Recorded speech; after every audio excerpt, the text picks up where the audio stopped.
तो थारो धर्म ठीक है, वो कहे कि बस 5 बार नमाज पढ़ो, फिर जो मनवा वो करो, चाहे हिंदुओं की छोरियों में उठा के लाओ, चाहे जो भी पाप करने करो। वो इस्लाम का मतलब नमाज समझते हैं। घने पाप करते हैं हमारे बहुत से मुस्लिम भाई, लेकिन नमाज जरूर पढ़े मेरे बेटा, क्योंकि उनको यही सिखाएगा बस नमाज पढ़ो, बाकी जो करना है करो।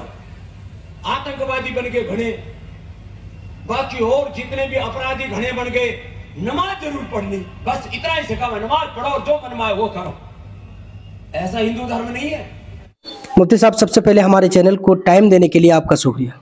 शुक्रिया साहब जी, आप तो बयान सुने होंगे, शायद पहले ही आप देख चुके हैं कि बाबा रामदेव कह रहे हैं कि नमाज, इस्लाम का मतलब है कि 5 वक्त नमाज पढ़ो, उसके बाद जो है जाकर किसी का हत्या कर दो। 5 वक्त नमाज पढ़ो, आतंकवादी करो। इस्लाम यही सिखाते हैं कि सिर्फ 5 वक्त नमाज पढ़ो, जो है सब माफ हो जाएगा। इस चीज पर आप किस तरह से खुलासा करेंगे?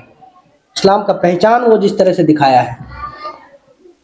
मैं सद्दाम भाई का मशकूर हूँ कि उन्होंने ऐसे माहौल में मुझे कुछ बोलने का मौका नसीब किया।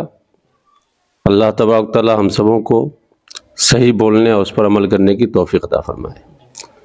असल में ये रामदेव साहब ने जो बयान दिया है, ये इस्लाम पर सरासर इल्ज़ाम है, बेबुनियाद है, और हकीकत यह है कि उसने इस्लाम को समझा ही नहीं।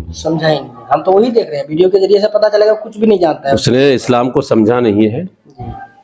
जिसको रामदेव साहब इस्लाम कह रहे हैं जी, कि इस्लाम का सिर्फ इतना मतलब है कि नमाज पढ़ो और दूसरों की बच्चियों को उठा के लाओ, माअज़ल्लाह सदमाअज़ल्लाह, और आतंकवादी करो, दहशत फैलाओ, हम उसको इस्लाम नहीं मानते। तो अल्हम्दुलिल्लाह इस्लाम अमन और शांति का नाम है। नमाज की बात वो क्या समझे रामदेव साहब?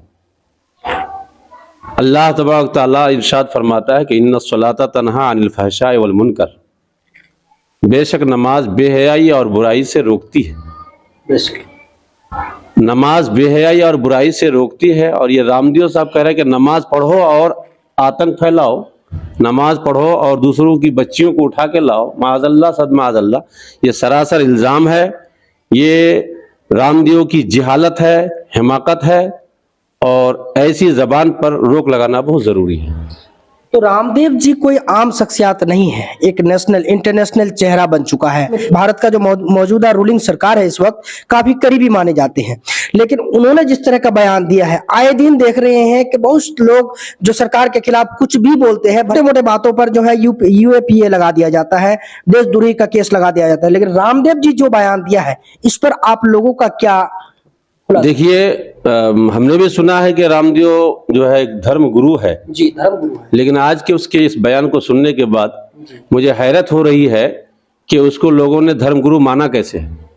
जी, ऐसा आदमी जो दूसरे धर्म पर इस तरह की टिप्पणी करे, बेबुनियाद बातें करे और सरासर झूठ और इल्ज़ाम लगाए, वो आदमी धर्म गुरु नहीं हो सकता। जी, मुझे हैरत इस बात पर है कि लोगों ने उसको धर्मगुरु माना कैसे। अभी आप लोग इस तरह के जो रिएक्शन तो जगह जगह पर आ रहे हैं, लेकिन एक बात ये भी माना जाएगा, क्योंकि भारत का एक मशहूर व्यापारी जो हमारे देश का जो दूसरे पहले स्थान कहलाने वाला, भारत इंटरनेशनल में 14वें स्थान कहलाने वाला जो अडानी, जो इस तरह से एक हफ्ते के अंदर उनका जो है पूरा इकोनॉमी जो है आसमान से जमीन में उतर चुका है, और भारत में विवाद हो रहा है, उस पर सवाल उठ रहा है, क्योंकि भारत सरकार जो है काफी इन्वेस्ट सरकारी पूंजी जो है उन पर किया था।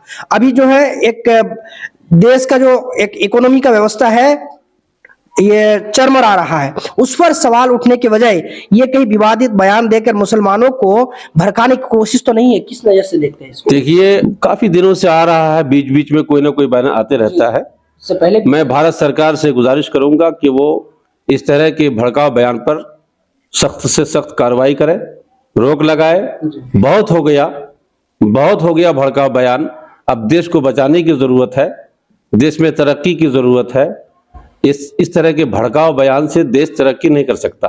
अगर आपको देश से मोहब्बत है, और यकीनन सबको मोहब्बत है, जब है तो देश के लिए वो काम किया जाए जिसमें देश में उन्नति हो, तरक्की हो, और इस तरह के इख्तलाफात को मिटाया जाए। और रामदेव साहब पर सख्त से सख्त उसको गिरफ्त की जाए, उसको इसका जवाब लिया जाए कि तुमने इस तरह का बयान क्यों दिया। अब क्यों दिया मुझे तो वो बताएगा, लेकिन यह है कि जब भी आवाम के सामने में कुछ लोगों को चमकना होता है तो इस्लाम पर उंगली उठाता है ताकि उसका नाम लिया जाए, उसको खूब से खूब फैलाया जाए। मैं ऐसे लोगों का जिक्र करना ही पसंद नहीं करता। अलबत्ता हुकूमत से जरूर कहूंगा कि उसको जल्द से जल्द इस पर कार्रवाई की जाए और रामदेव के इस विवादित मुखालफत वाले बयान से जो है उसको तौबा, उसको जो है माफी मंगवाई जाए। अच्छा, इस्लाम वो नमाज को जिस तरह से इस्लाम का पहचान बताया है कि नमाज पढ़ो, जो मर्जी गुनाह करो, नमाज पढ़ने से सब माफ हो जाएंगे, तो इस्लाम का परिभाषा हम किस तरह से समझे? उनके बयान के ऑपोजिट में आप किस तरह से लोगों को समझाएंगे ताकि लोग जो है, जो एक विवाद, जो मतभेद ना हो, लोगों के अंदर इस तरह का छवि ना बन जाए। कुछ लोग ऐसे भी है कि उनके बयान सुनकर जो है इस्लाम को उसी नजर से देखना शुरू करेंगे। आप विस्तार से बताइए कि इस्लाम क्या है। देखिए जी, इस्लाम अल्लाह अल्लाह के रसूल को मानना, दिल से मानना, जबान से इकरार करना इस्लाम है। अल्लाह के रसूल मोहम्मद सल्लल्लाहु ताला अलैहि वसल्लम जो लेकर आए, जी जी, उसे दिल से मानना, जबान से इकरार करना, ये इस्लाम है।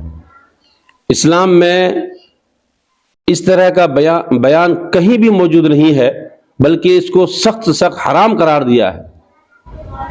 जिसको रामदेव साहब ने बयान दिया है कि नमाज पढ़ो और दहशत फैलाओ, नमाज पढ़ो, दूसरों की लड़कियों को उठा के लाओ, ये रामदेव से पूछा जाए कि इस्लाम ने कहां कहा है ऐसा। हमारे इस्लाम में इस तरह का कोई, इस्लाम अमन और शांति का दर्श देता है। इस्लाम जिना को हराम करा देता है।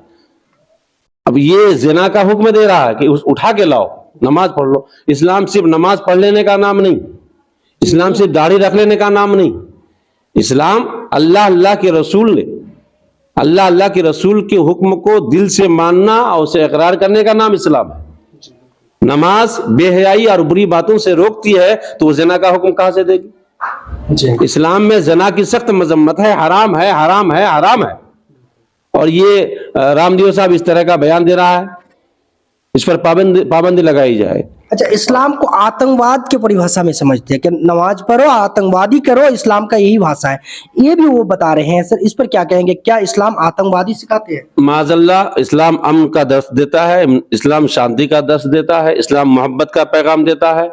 और आप गौर कीजिए, अल्लाह के रसूल सल्लल्लाहु अलैहि वसल्लम इरशाद फरमाते हैं, तबस्सुमु अला वजहि अखीका सदक़तुन, अपने भाई को देख के मुस्कुराना सदका है।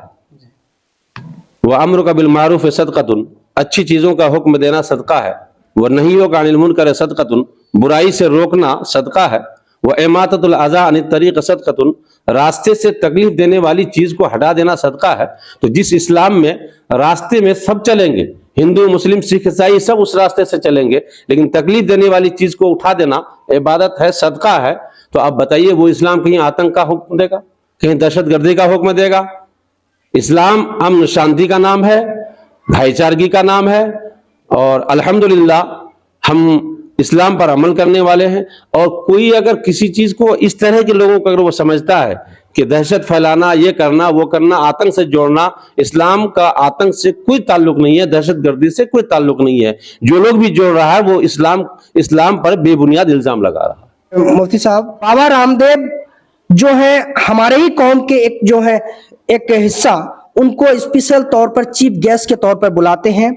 और ये देवबंद में, जो यूपी के देवबंद नाम से जो जगह है और बहुत ही प्रसिद्ध जगह है, वहां पर उनको ग्रैंड वेलकम करते हैं सर। और वो इस तरह का बयान देना आप किस नजर से देखते हैं? देखिए, अगर किसी ने रामदेव को कहीं चीफ गेस्ट के तौर पर बुलाया तो एक हिंदुस्तान के नागरिक होने की हैसियत से बुलाया होगा, लेकिन इस तरह के बयान की वजह से नहीं बुलाया है। जो व्यक्ति इस्लाम के बारे में इस तरह का नजरियात रखता हो, उनको इस्लामिक महफिल में जो है चीफ गेस्ट बनाकर बुलाना आप किस तरह से देखते हैं? देखिए, जिसने बुलाया है ये तो वही बता पाएगा, लेकिन ये है कि इस तरह का बयान पहले का नहीं था। जी जी, ये बयान पहली मर्तबा इस तरह का बयान रामदेव का मैंने सुना है। और जाहिर सी बात है कि इस तरह का बयान देने वाला, वो जो इस्लाम के खिलाफ इस तरह बयान दिया है, तो जब तक ये माफी नहीं मांगेगा, इसको कोई भी, सिर्फ मुसलमान ही नहीं बल्कि हिंदू मुस्लिम सिख ईसाई सब मिलकर के इसको बायकॉट करना चाहिए।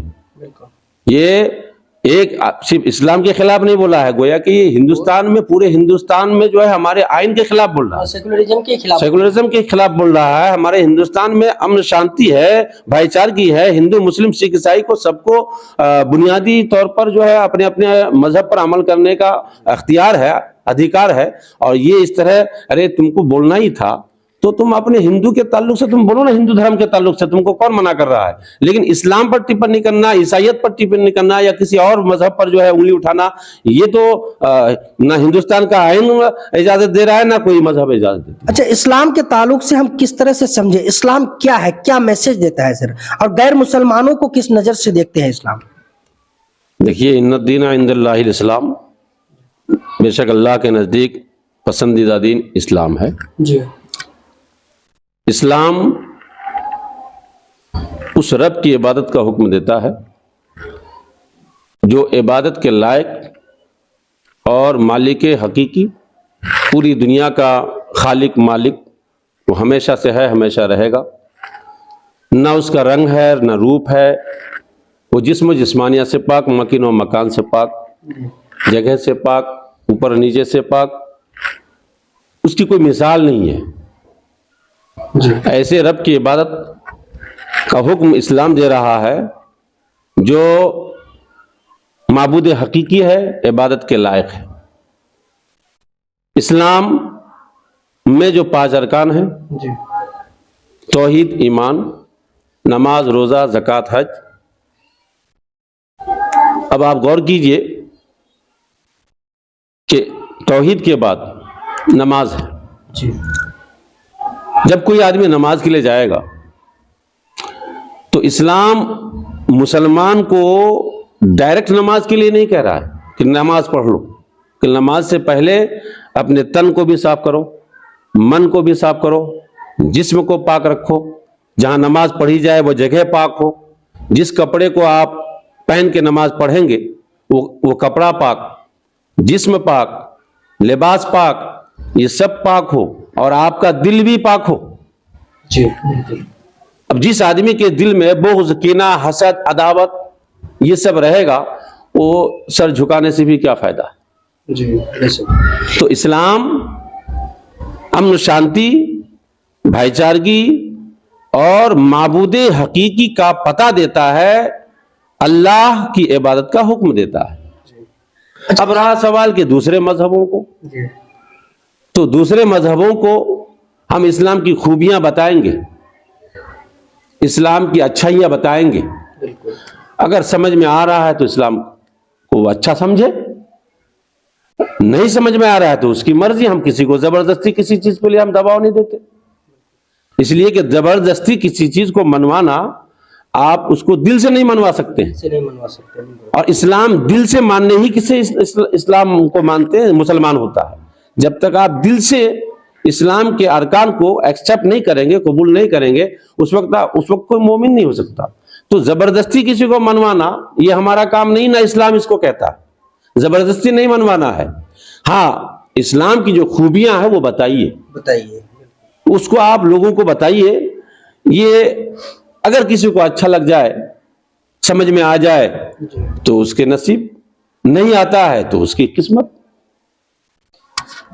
तो कुल मिलाकर ये की बात हम समझ पाएंगे कि इस्लाम एक शांति का वार्ता है, लेकर आए हैं। कुरान जो है शांति के लिए मैसेज है, इसी चीज को हम समझेंगे। लेकिन इस्लाम को आज के दौर में जो समझाया जा रहा है, जो एक विवादित ढांचा बनाया जा रहा है इस्लाम को लेकर, उस चीज को आप किस तरह से सामना कर पाएंगे सर? इस वक्त हम देख रहे हैं कि आए दिन पूरे देश में एक हिंदू मुसलमान का जो अलग मामला बनाया जा रहा है, और मौजूदा जो सरकार सेंट्रल में बैठा है उन लोगों को कुछ भी नहीं कर रहा है। इससे पहले भी आप लोग आंदोलन किए, काफी आंदोलन किए कई जगह पर। नूपुर शर्मा के बारे में आपने जो है पिटीशन दायर किया है अपने इलाके के स्थानीय थाना में, और भारत के हर स्थान में हुआ, लेकिन उनको अभी तक उनके खिलाफ कोई कड़ी एक्शन नहीं हुई है। देखिए, हमारा काम आंदोलन करना, हमारा काम अपनी बात को हुकूमत तक पहुंचाना, हमारा काम जो हक बात है, जो हमारी मांग है वो रखना, बाकी हमारी मांग को पूरी करना और फैसला करना ये हमारा काम नहीं है। हम हुकूमत से, हम अपनी अदालत से अपनी मांग रखेंगे, जो भी इस तरह का बयान दिया है या देता है या देगा, हम उसके खिलाफ आवाज बुलंद करेंगे। हम उसके खिलाफ आवाज बुलंद करेंगे। हिंदुस्तान के आइन, यहाँ के कानून को मद्देनजर रखते हुए हम उसके खिलाफ आवाज बुलंद करेंगे। जिसने भी हमारे इस्लाम पर टिप्पणी की है, ये रामदेव साहब, रामदेव जी ने जो इस तरह का बयान दिया है, जिस तरह नुपुर शर्मा के खिलाफ हमने आंदोलन किया था, नुपुर शर्मा के खिलाफ जगह जगह आंदोलन किए थे और उनके खिलाफ जो है FIR की मांग की गई थी। आज इनके लिए भी वही किया जाएगा कि अपनी बात को, इस तरह के बयान को ये बंद करें। और ये रामदेव के जबान पे ताला लगाना ये हुकूमत का काम है। बिल्कुल हम आवाज उठाएंगे।